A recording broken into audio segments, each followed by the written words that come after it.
အားလုံးပဲမင်္ဂလာပါခင်ဗျာ PP9 Automobile နဲ့ပြန်လည်ကြိုဆိုလိုက်ပါတယ်ကျွန်တော်တို့ PP9 ရဲ့ကိုစောပါခင်ဗျာဒီနေ့19ရက်တလ2026ပေါ့နော်ကျွန်တော်ဈေးကွက်သုံးသက်တင်ပြချက်လေးကျွန်တော်ပြောပြချင်လို့ပါခင်ဗျာ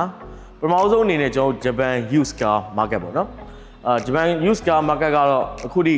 ကျွန်တော်အမြဲတမ်းပြောခဲ့ဆိုအခုထိသူကတော့မင်းမှုနေသေးပါပဲဘယင်ကြီးပါပဲဘာဖြစ်လို့လဲဆိုတော့ကျွန်တော် GDM တွေကအခုဆိုရင်တက်တန်းတစ်နှစ်တိုးသွားပြီဖြစ်ပါတယ်အဲ့တော့တက်တန်းတစ်နှစ်တိုးသွားတယ်ဆိုတာတစ်နှစ်ပို့ပြီးတော့ဟောင်းသွားတာဖြစ်ပါတယ်အဲ့ဒီမှာဘာလို့ဒီလောက်ဒီကားတွေဟောင်းရသားနဲ့ဘာလို့ GDN တွေကလူကြိုက်များနေသေးလဲဆိုရင်ကျွန်တော်တို့ကိုယ်တိုင်လည်းဂျပန်ကား used car ကားကောင်းကားတန့်ကားရှယ်ဆိုရင်ဘယ်ကားနဲ့မဆိုကျွန်တော်တို့ကရှင်ပြီးတော့စီးကျင်တယ်ရှင်ပြီးတော့လည်းဝယ်ကျင်ကြပါတယ်အဓိကတော့ကျွန်တော်တို့ end user တွေကအရန်ကြိုက်လို့ပါကျွန်တော်ကိုယ်တိုင်လည်းကြိုက်ပါတယ်ဒါပေမဲ့တစ်ခုရှိတာကကျွန်တော်ကား10စီးသွားကြည့်ရင်တစ်စီးကောင်းမို့တော့အရန်ခက်ခဲလာပါတယ်ခုနကျွန်တော်ပြောလို့ပဲတက်တန်းတစ်နှစ်တိုးသွားလို့ဟောင်းသွားလို့ဖြစ်ပါတယ်ခင်ဗျာဒါကတော့ Japan Used Car ပေါ့နော်ကျွန်တော်တို့လည်းအခုလာရောင်းကားကောင်းကားတက်လုံးဝကားရှယ်ဝါသနာရှင်အကြိုက်ကားတွေဆိုကျွန်တော်ကိုယ်တိုင်လည်းဈေးကောင်းပေးပြီးတော့အခုထိဝယ်ကျင်နေတော့မှဖြစ်ပါတယ်ခင်ဗျာโอเคဒုတိယကားအနေနဲ့ကျွန်တော် parallel import ပေါ့နော် CPU ကားတွေ CPU ကားဈေးကွက်ကတော့သူကလည်းဂျပန်ကားလိုပါပဲကျွန်တော်ပါမစ်အခက်ခဲကြောင့်တင်သွင်းခွင့်လုံးဝမရှိတာဖြစ်တဲ့အတွက်ဒီ CPU parallel import ကားတွေကလည်းကားကောင်းကားတန့်ထွက်လာပြီဆိုရင်ဈေးမကြည့်ဘဲနဲ့ပေါက်ဈေးမရှိဘဲနဲ့လူကြိုက်များပြီးတော့ဝယ်နေရတဲ့အနေအထားကိုတွေ့ရပါတယ်ခင်ဗျာဈေးမကြည့်ဘူးဆိုပေမဲ့လည်းဖြစ်တဲ့ဖြစ်ထိုက်တဲ့ဈေးကိုဝယ်ယူကြတာတွေ့ရပါတယ်ခင်ဗျာဒါကတော့ကျွန်တော် parallel import CPU ကားဈေးကွက်ဖြစ်ပါတယ် SKD ကားတွေကတော့ကျွန်တော်ဒီလအစပိုင်းမှာအယောင်းဝယ်တော်တော်အေးသွားတာကိုတွေ့ရှိရပါတယ်ဒါပေမဲ့ဒုတိယ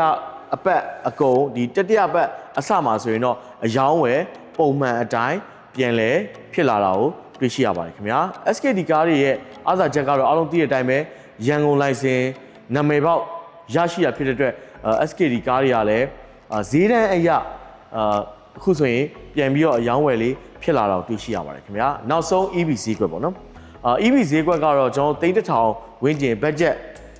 ကားလေးတွေကတော့ပုံမှန်အယောင်းဝယ်ဖြစ်ပါတယ်ပြီးတော့ EV taxi ပေါ့နော် EV taxi ဆိုလဲဒီ3000ဝန်းကျင်မှာလူကြိုက်များရေပန်းစားပြီးတော့ဝယ်ယူလာတာကိုတွေ့ရှိရပါတယ်ခင်ဗျာ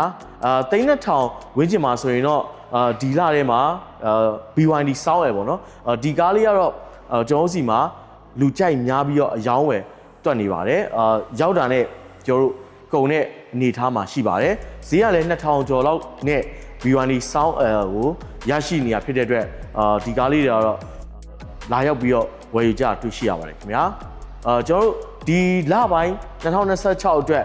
ကားဈေးကွက်ကိုကျွန်တော်တင်ပြသွားတာဖြစ်ပါတယ်နောက်လာမဲ့2လပိုင်းဆိုရင်ရောဘာတွေဖြစ်မလဲကားဈေးကအေးသွားမလားကားဈေးကကျသွားမလားဆိုပြီးတော့မေးတဲ့မေးခွန်းလေးတွေလည်းကျွန်တော်ဖြေပေးပါမယ်ကားဈေးကတော့ကျွန်တော်တို့ကျတဲ့ထုံးစံလောလောဆယ်တော့မရှိသေးပါဘူးကျွန်တော်တို့ကားဈေးအယောင်းဝယ်အေးသွားတဲ့ကျွန်တော်ပထမတစ်ခေါက်ဗီဒီယိုမှာပြောခဲ့ဆိုပဲအယောင်းဝယ်အေးသွားတဲ့အနေအထားအယောင်းဝယ်တန့်သွားတဲ့အနေအထားတွေပဲကျွန်တော်တို့ကြုံရတာပေါ့နော်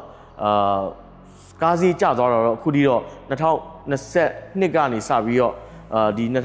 2025-26မှာကားဈေးကျသွားတယ်ဆိုတာကတော့နည်းနည်းရှားပါတယ်တခုပဲရှိပါတယ်မဖြစ်တဲ့နဲ့မဖြစ်ထိုက်တဲ့ဈေးတွေကနေပြီးတော့ဖြစ်ထိုက်တဲ့ဈေးတွေဖြစ်သွားတဲ့အနေအထားတွေတော့ရှိတာပေါ့ခင်ဗျာဒါပေမဲ့ကားဈေးကတော့ကျွန်တော်တို့ရှင်းပြောရရင်ကျဖို့တော့မရှိသေးပါဘူးကျွန်တော်လည်းကျစေချင်ပါတယ်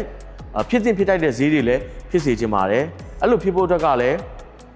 ကျွန်တော်တို့ကားတွေဖောတီများဆဝင်လာတယ်ဆိုရင်တော့ဖြစ်လာမှာပါဘာကိုကြည့်ပြီးတော့ဒါကိုပြောလဲဆိုရင် Suzuki ကားတွေအရင်တော့တစ်လောက်ကို2စီး3စီးရတာနေပြီးတော့အခုဆိုရင်5စီးနဲ့10စီးကြားရလာတဲ့အနေထားမှာအရင်ဈေးထက်100 200လောက်လျော့သွားတာကိုတွေ့ရပါတယ်အဲ့လိုမျိုးပါပဲကျွန်တော် SKD permit တွေလည်းအများစားတကယ်လို့ဝင်လာခဲ့မယ်ဆိုရင်ကန်ဆင်မှုတွေများပြီးတော့ဈေးကွက်ကလည်းပို့ပြီးတော့ကောင်းမွန်လာမယ်လို့ကျွန်တော်တို့မြင်ပါတယ်ဒီလကုန်ရင်တော့ဗျာ SKD EV ကားတွေဝင်လာဖို့ရှိပါတယ်ဒါကလည်းကားဈေးကျဖို့အတွက်အပြိုင်ဆိုင်ဖြစ်ဖို့အတွက် ကောင်းမွန်တဲ့အချက်လို့ပဲကျွန်တော်ပြောချင်ပါတယ်ခင်ဗျာအားလုံးကျေးဇူးအများကြီးတင်ပါတယ်ကျွန်တော်တို့ PP နဲ့ကိုစော်ပဲဖြစ်ပါတယ်ခင်ဗျာ